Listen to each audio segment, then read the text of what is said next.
The daily একটা campus গণমাধ্যমে নেওয়া আসলে এটি প্রকাশ হয়েছে 7 মে। আসলে বেসরকারি শিক্ষক নিয়োগে নারী কোটা নিয়ে চূড়ান্ত সিদ্ধান্ত জানালো মন্ত্রণালয়। আসলে নারী কোটা নিয়ে কী ধরনের চূড়ান্ত সিদ্ধান্ত জানালো মন্ত্রণালয় থেকে তা নিয়ে থাকছে গাইস আজকের মূল ভিডিও। আমাদের চ্যানেলে যারা নতুন অবশ্যই চ্যানেলটি সাবস্ক্রাইব করে দেবেন এরকম নিত্য নতুন ভিডিও পাওয়ার জন্য। বেসরকারি শিক্ষক নিয়োগে 30% নারী কোটা বাতিল চূড়ান্ত সিদ্ধান্ত নিয়েছে মন্ত্রণালয়। চলতি মাসে এ সংক্রান্ত নীতিমালা জারি করা হবে। আসলে তারা এমন সিদ্ধান্ত নেওয়ার কারণ কি তা নিয়ে আজকে জানিয়ে দেব।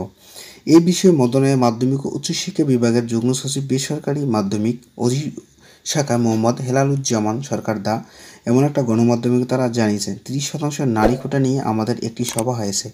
সবাই এই বিষয়ে কিছু সিদ্ধান্ত নেওয়া হয়েছে। সবাই রেজলিউশন বের না হওয়া পর দ্রুত সময়ের মধ্যে পরিপত্র জারি করা হবে। আসলে এমন তারা সিদ্ধান্তের জন্য কিন্তু আরও সময় নেবে এবং রেজলিউশন মতো তারা কাজ করবে সেটি কিন্তু জানিয়ে দিয়েছে গাইজ।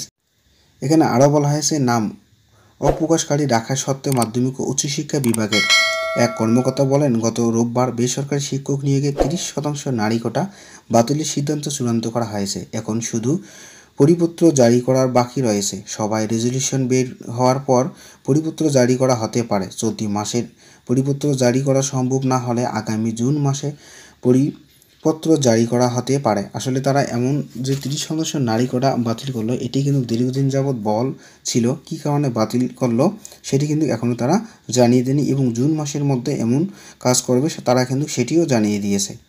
গত বছর সেপ্টেম্বর মাসে নারী কোটা বাতিলের বিষয়ে বেসরকারি শিক্ষক নিবন্ধন ও প্রত্যয়নপত্র কর্তৃপক্ষের এনটিআরসি মন্ত্রণালয়ের মতামত নিয়েছিল। সেই আন্দোলনের আলোকে বিষয়টি নিয়ে একাধিক সভা হয়েছে।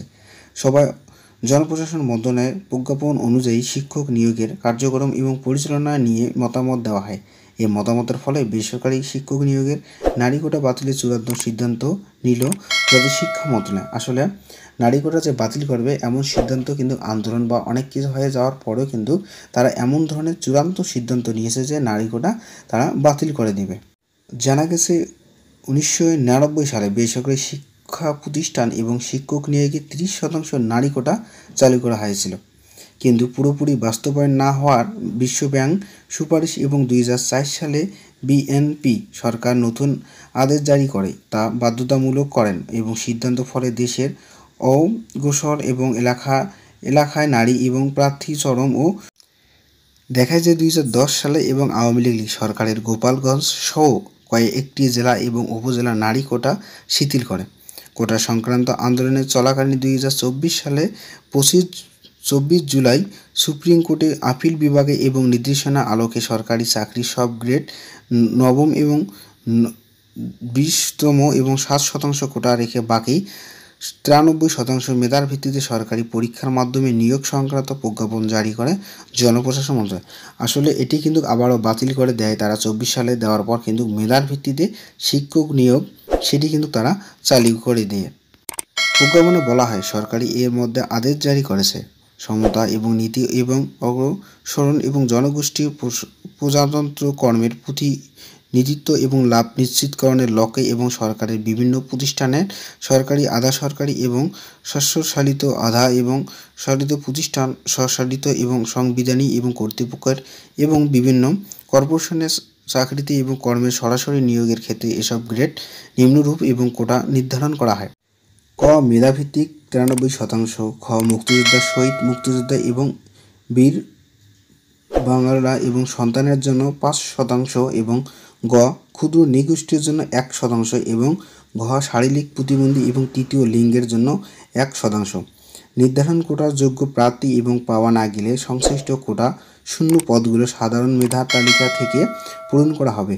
জনপ্রশাসন মন্ত্রণালয়ের বিধি এবং এক শাখায় এবং বিগত 4 অক্টোবরের 2018 সালের পরিপত্রিতে এবং পূর্বের জারিকৃত এবং সংক্রান্ত সব পরিচয়পত্র প্রজ্ঞাপন এবং আদেশ নির্দেশ অনুশাসন এবং বহির করা হলো।